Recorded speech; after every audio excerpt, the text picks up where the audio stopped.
ढेरी कैले हकियती हमर घूरा तोरे मती बेटा जहां धरनी ओहे डाल देबौ रे।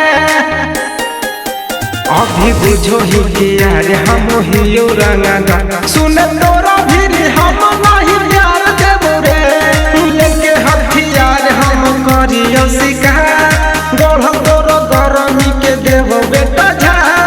पानी में मिले नमक के मातारा जिंदगी में लिखल है तोर बेटा खतरा और जिंदगी में लिखल है तोर बेटा खतरा।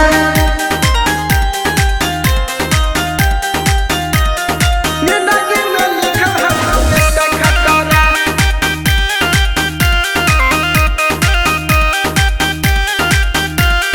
जितना तोर हक बेटा साले भर के खर्चा उतना तक हमर कबूतर रे।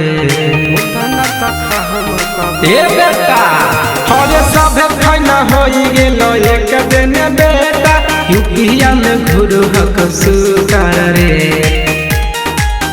दागी पीतल के दाना छाती डैमेज कर देबो एक साथ बेटा हम लत ध देबो बिगड़ल हो बेटा तोरो जतारा। जिंदगी में लिखल है तो बेटा खतरा।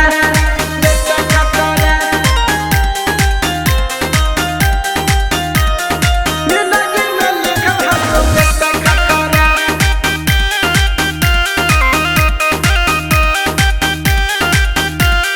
काला फॉर्च्यूनर हो काला कारोबार मचैले हकौता पाती रे।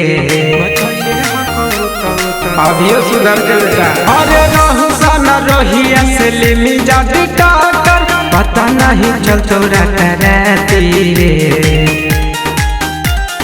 AK-47 लेके छूटा चरहे सतरु धना बिहारी जे बनो हो करहे। कट गेलो बेटा तोर ऊपर के कतरा जिंदगी में लिखल है तोर बेटा